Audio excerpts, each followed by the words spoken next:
जय हिंद दोस्तों, स्वागत है आपका हमारे चैनल पर। हम पढ़ रहे हैं मिडाइवल हिस्ट्री के बारे में और आज हम पढ़ने वाले हैं यहाँ पे दिल्ली सल्तनत। आज हम यहाँ पे शुरू करने वाले हैं, लेकिन दिल्ली सल्तनत शुरू करने के पहले हम यहाँ पे ये जानेंगे कि दिल्ली सल्तनत में जो भी शासक है, जो भी वंश यहाँ पे आएगा, उसकी क्या पॉलिसी रहेगी और उसका धार्मिक दृष्टिकोण कैसा था, समाज में वो क्या परिवर्तन लाना चाहता था, इसके बारे में यहाँ पे जानेंगे।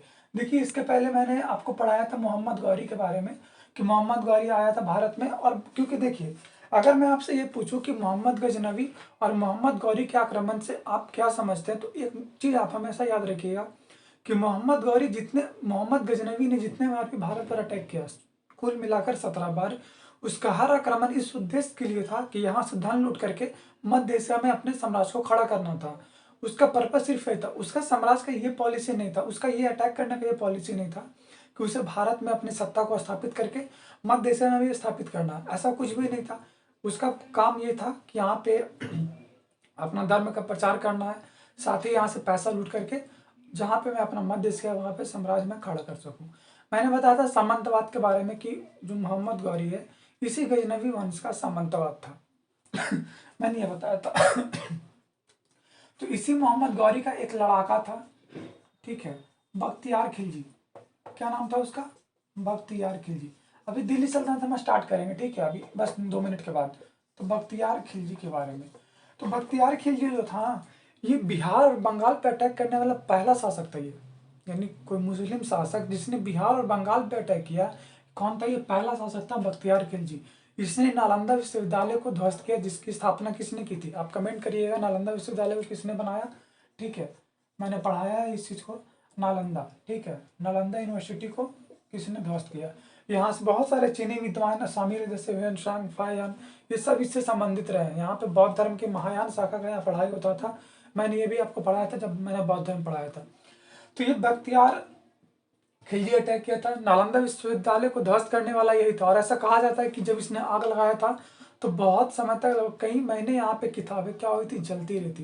एक्चुअली इनकी पॉलिसी थी कि जो भी उसमें हिंदू मंदिर है उसको तोड़ा जाना है। तो उसने नालंदा विश्वविद्यालय को एक मंदिर की तरह देखा, मतलब उसे ऐसा लगा था कि ये मंदिर है, और उसने वहाँ पे क्या किया, उसे तोड़ दिया, आग लगा दिया। किसने? बख्तियार खिलजी ने 1197-98 के समय में ये क्या था, ये अटैक किया था। ये था बख्तियार खिलजी के बारे में। अब यहाँ पे 2-3 चीजें मैंने नालंदा विश्वविद्यालय को धर्मपाल ने बनाया था, तो ये सब आप यहाँ पे याद करिएगा और बाकी यहाँ से रखेंगे। अभी देखिए, मैं आपको ये बताने वाला हूँ कि दिल्ली सल्तनत में हम लोग 5 वंश के बारे में पढ़ेंगे, ठीक है, दिल्ली सल्तनत में 5 वंश के बारे में पढ़ेंगे।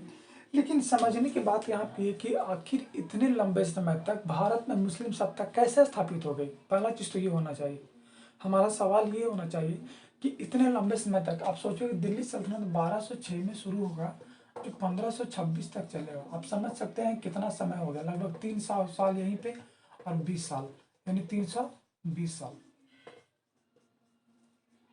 ठीक है। यानी कि इस दरमियान में ऐसा कोई भी भारतीय शासक नहीं होगा जो इन मुसलमानों को या इस मुस्लिम शासकों के यहाँ से हटा देगा, क्या ऐसा कोई नहीं था? तो देखिए, अगर जैसा मैं आपको बताया था कि जब अरब आक्रमण हुआ था तो उस वहाँ पर एक टैक्स लाया गया था, जजिया कर, ठीक है। जो उस जजिया कर को चुका पा रहा था वो हिंदू ही था, हिंदू बना रहा। लेकिन जो नहीं चुका पाया वो क्या बन गया? मुसलमान। उसे जबरन मुसलमान में बना दिया गया। और हिंदू धर्म में उस समय क्या नियम कानून थे कि जो व्यक्ति एक बार अपने धर्म का परिवर्तन करा ले, उसे वापस हिंदू धर्म में नहीं आना है, मतलब वो नहीं आ सकता है। तो जो लोग हिंदू से मुस्लिम बन गए, वो ही मुस्लिम धर्म के प्रति क्या हो गए, अपनी मतलब कि वो लॉयल हो गए, मतलब ईमानदार हो गए। पहला कारण तो ये था। दूसरा कारण यहाँ पे ये रहा कि इनकी ये भी पॉलिसी थी कि भारत में शासन तो करना है, लेकिन भारत में कुछ ऐसे काम भी करना है जिससे यहाँ की जनता भी क्या हो, संतुष्ट हो, ठीक है। कुछ ऐसी पॉलिसी लाना है जो यहाँ के लोगों के लिए ही सही हो, कुछ ऐसा काम करना जो समाज में कुछ अच्छा काम कर अच्छा हो सके। तो इनकी ये पॉलिसी थी। इसी कारण से कभी यहाँ पे बहुत कम ही बार ऐसा हुआ था कि बगावत हुआ था। बहुत से राजाओं ने अधीनता स्वीकार ली, बहुत से राजाओं ने युद्ध में हार गए। तो ये सब यहाँ पे हम लोग दिल्ली सल्तनत में पढ़ने वाले हैं। तो आज हम शुरू करेंगे दिल्ली सल्तनत में, क्योंकि 5 वंश है। कितने वंश है यहाँ पे? 5। इसमें सबसे पहला वंश मैं आपको पढ़ाने वाला हूँ। इस 5 वंश कौन कौन है पहले वो मैं आपको लिखाता हूँ। तो वो आपका है गुलाम वंश। कौन कौन सा है? गुलाम वंश। इसका शासनकाल है 1206 से 1200 90। दूसरा आप लिखेंगे खिलजी वंश, और खिलजी वंश का एक शासक रहेगा, अब बताऊंगा मैं आपको, जलालुद्दीन खिलजी, 1290 से 1320। ठीक है। तीसरा हो जाएगा आपका तुगलक वंश। तुगलक वंश लिखेंगे यहाँ पे, और इसका 1320 से 1414। आप समझ सकते हैं सबसे लॉन्गेस्ट यही है। सवाल तो आपका ये भी आ जाएगा, लॉन्गेस्ट समय तक ये रहा। उसके बाद आपका सैयद वंश हो गया।